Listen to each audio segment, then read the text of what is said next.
Airport जाना हो तो मैं 2 ऑटो चेंज करूंगा यहाँ से वहां तक। मगर जो ये फैसला है मेरे को लगता है कहीं ना कहीं ठीक नहीं है। जो पैसेंजर है वो कैसे सफर करेगा उसमें। मुझे एडमिनिस्ट्रेशन की अभी तक समझ नहीं आई। हम स्टेशन से चलते हैं, हम जाट सवार ने जाना होगा बख्शनर, आधे रास्ते में सवारी को छोड़ नहीं सकते फिर।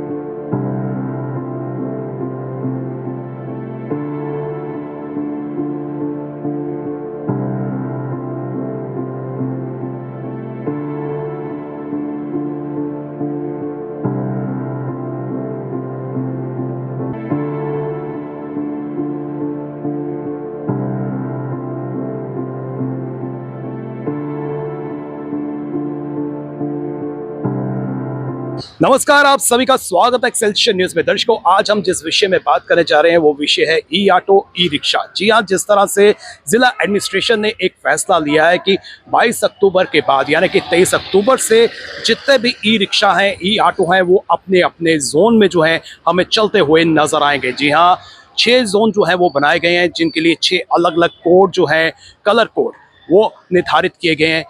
इन जोन के बनने से पैसेंजर्स पर इसका क्या प्रभाव पड़ेगा, हमारे ई रिक्शा, हमारे ई ऑटो चालक इस विषय पर अपनी क्या राय देना चाहते हैं, आइए जानने की कोशिश करते हैं। सर, आपसे बात करते हैं, आपका नाम? मेरा नाम करणदीप सिंह लक्की है। करण जी, जिस तरह से जिला एडमिनिस्ट्रेशन ने एक फैसला लिया है कि अब जम्मू की सड़कों पर ई ऑटो की बात करें या फिर ई रिक्शा की बात करें, वो अपने अपने जोन पर ही जो है हमें नजर आएंगे, किस नजरिए से देखते हैं इस फैसले को? देखिए, ये गवर्नमेंट जो है वो अगर कोई फैसला लेती है सोच समझ के लेती है, मगर जो ये फैसला है मेरे को लगता है कहीं ना कहीं ठीक नहीं है। मान लीजिए अगर मेरी मदर है और मेरे जो नानके हैं वो अगर गिग्याल है, डियाना है, मैं अपनी मदर को घर से ई रिक्शा में बैठा के ई रिक्शा का नंबर नोट करके ड्राइवर का नंबर लेके मदर को अगर भेजता था वहाँ पे पहले, अब क्या होगा, वो ड्राइवर जाके विक्रम चौक में मदर को उतार देगा, बोलेगा बहन जी आप दूसरे ऑटो कर लीजिए। ठीक है, मदर मेरे ओल्ड एज हैं, उनको परेशानी आएगी, दिक्कत आएगी। अब ये कोई रिस्पॉन्सिबल नहीं रहा, ठीक है ना। तो इसके लिए अब जैसे स्कूल के बच्चे थे, कोई स्टेडियम जा रहे हैं बच्चे, आप भी अपने बच्चों को अगर स्टेडियम भेजते थे, आप एक ही ऑटो करते थे, उसको सीधा भेज देते थे। अब वो जो बच्चा है उसको उस जोन में बच्चों को नहीं ना समझ, कल को वो ऑटो वाला कहीं और ले जाए, इसका रिस्पॉन्सिबल कौन है? कोई हमारा इतना भी स्मार्ट सिस्टम नहीं बना कि हम उस ऑटो को मॉनिटरिंग कर सकें, कुछ कर सकें या बच्चों को अपने गाइड कर सकें। हाँ, एक ट्रायल बेस पर अगर गवर्नमेंट चलाना चाहती है चला दे, मगर लोगों को इसमें काफ़ी दिक्कत आने वाली है। आपको लगता है कि इस पर एक बार फिर से जो है वर्क डाउन करने की जरूरत है? बिल्कुल बिल्कुल ज़रूरत है। और मैं समझता हूँ कि गवर्नमेंट को अगर ये दिमाग में कुछ आया है तो ठीक है, 3 दिन का, हफ्ते का, 10 दिन का एक ट्रायल चला ले, 1 महीने का ट्रायल चला ले, फिर लोगों के बीच में जाके पूछे कि आपको ये कैसा लग रहा है। मगर लोगों को आने वाले टाइम में बहुत ज़्यादा इसकी दिक्कतें आएंगी, क्योंकि हम लोगों को इतना नहीं गाइड कर पाएंगे कि इस जोन से ये गाड़ी यहाँ नहीं जाएगी, वो गाड़ी यहाँ पर नहीं आएगी, वो बहुत ज़्यादा दिक्कत आएगी। अगर कोई आज प्राइवेट ऑटो करता था, वो अपना इंडिपेंडेंट करता था ताकि वो इंडिपेंडेंट जाए। अगर उसने जाके एक जोन से दूसरे जोन की ऑटो गाड़ियाँ ही चेंज करनी है, फिर वो मेट्रोडोर का यूज़ क्यों नहीं करे?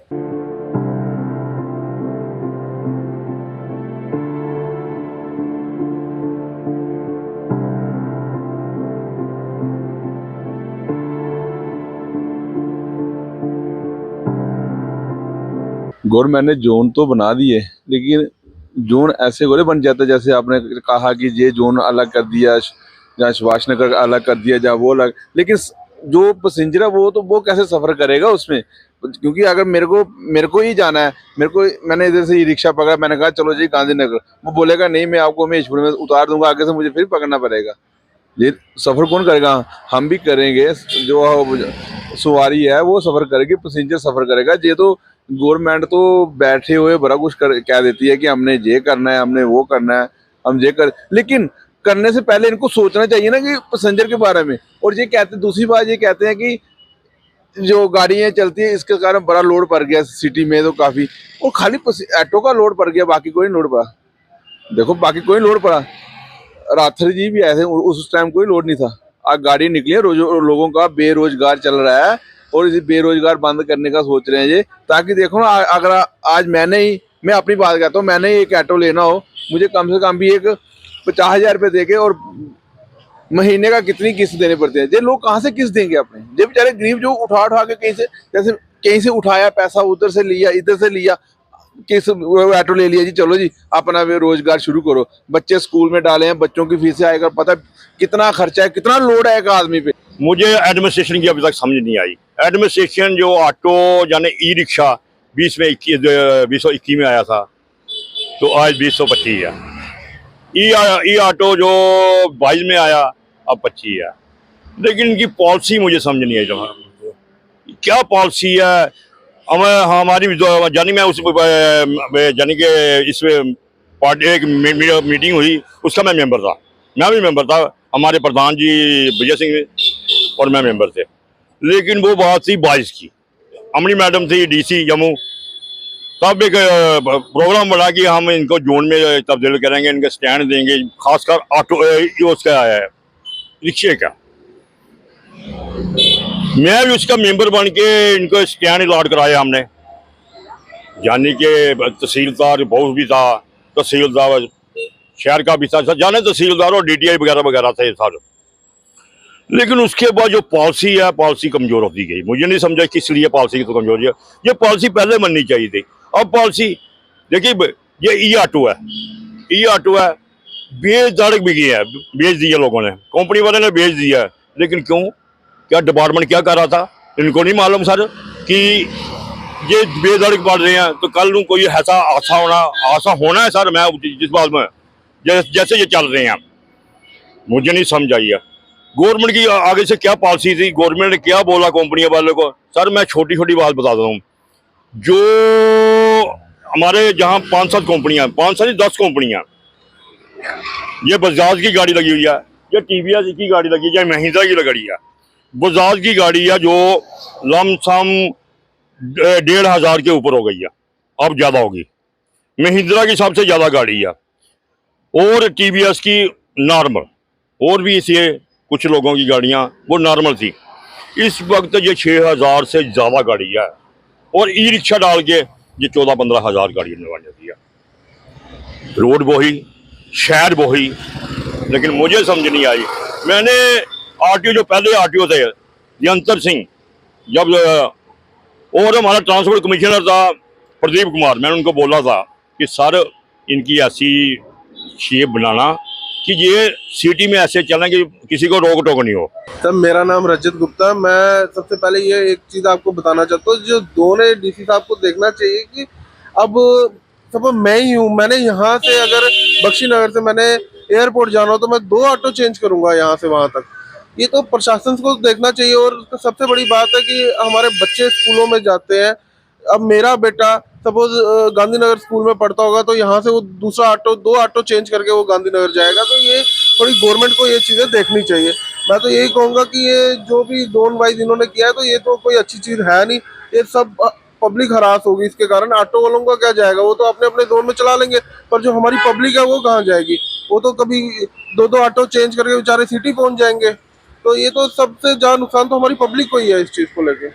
तो जिस तरह से अब एडमिनिस्ट्रेशन ने फैसला लिया है कि जोन जो है वो बनाए जा रहे हैं और आपको निर्देश दे दिए हैं कि आप अपने अपने जोन के अकॉर्डिंगली जो है अपने ऑटो में जो है कलर कोड करवा दें, किस नज़रिए से देखते हैं इस फैसले को? जोन से हम चल नहीं सकते और हम स्टेशन से चलते हैं। हम जाट सवार ने जाना होगा बख्शनर, कि कैसे जाएंगे? आधे रास्ते में सवारी को छोड़ नहीं सकते। फिर सोचना चाहिए एडमिनिस्ट्रेट को कि कैसे हल किया जाए इनका। और सवारी हमको दूर की मिलेगी तो आधे रास्ते में थोड़ी छोड़ सकते हैं, वही बात है। तो अभी जो है सवारी कहाँ की मिलती है आपको? अभी सर दूर बस स्टैंड की भी मिलती है, कभी दूर की भी मिलती है, तो हम कैसे जाएंगे? आधे रास्ते में थोड़ी छोड़ेंगे सवारी। क्या अपील करना चाहते हैं सरकार से? यही कि चलने दें जैसे चल रहे हैं पहले की तरह। सर गवर्नमेंट से क्या अपील करना चाहते काले ऑटो का परमिट था 15 किलोमीटर, हमें वही हिसाब से चलना नहीं दे। 15 किलोमीटर एरिया दे जाए सिटी में, 15 किलोमीटर तो 15 किलोमीटर चलने के बाद बाकी जोन नहीं होना चाहिए, किलोमीटर के हिसाब से निर्धारित करना चाहिए। हाईवे रोड पे हमें जाना पड़ता है, जाम होता है। जब नीचे से जाम होता है विक्रम चौक से, हाईवे रोड से जाते हैं। गलत है सर, ये हमारे को सवारी मिलती है, दूर दूर की जाते हैं, पलोड़ा हो गया, जानीपुर हो गया, बनतला हो गया, ऐसे भी मिलती है सर। विक्रम चौक जाने में हमारे को ये नहीं है, हमारे को बस स्टैंड थोड़ी सिटी की मेन सवारी है हमारी। बस मैं यही कहना चाहता हूँ। मतलब जैसे कि अभी आप स्टेशन के पास हैं तो यहाँ का अलग जोन होगा, बस स्टैंड का अलग जोन होगा? नहीं, गलत है। बस स्टैंड वाली भी गाड़ियाँ चलती हैं सर, इधर आगे हर चुराई की गाड़ी इधर ही आती है। तो आप देख सकते हैं कि कहीं ना कहीं जो है ऑटो चालकों की बात करें, जो ई ऑटो चलाते हैं, वो भी कहीं ना कहीं जो है अपनी नाराजगी व्यक्त कर रहे हैं और सरकार से अपील कर रहे हैं कि एक बार फिर से जो है इस पर मंथन किया जाए। सवारियों की बात करें तो सवारियां भी परेशान हैं, सवारियों को ये कन्फ्यूजन है, असमंजस की स्थिति है कि क्या उन्हें बार बार जो है ऑटो चेंज करना पड़ेगा और जो वाहन चालक हैं, ऑटो चालक हैं, उनको भी ये असमंजस की स्थिति है कि वो कैसे जो है अपना पेट भरेंगे, कैसे जो है सवारियों को उनके गंतव्य तक पहुंचाएंगे। ये कोड जो निर्धारित किए गए हैं, जोन जो निर्धारित किए गए हैं, इस पर जो है एक बार फिर से मंथन करना चाहिए। हालांकि इन्होंने सरकार का ध्यान इस ओर भी केंद्रित किया है कि 15 किलोमीटर का रेडियस जो है वो इन्हें दे दिया जाए। 15 किलोमीटर के दायरे में जो है ये ऑटो चलें, चाहे वो ई रिक्शा है, चाहे ई ऑटो है, ताकि ये जो है सुचारू रूप से जो है अपना काम भी कर सकें और अपने परिवार का पेट भी भर सकें। फिलहाल नितिन कनोत्रा और मुझे यानी कि रितेश गुप्ता को दीजिए इजाजत और आप देखते रहें एक्सेलशियर न्यूज।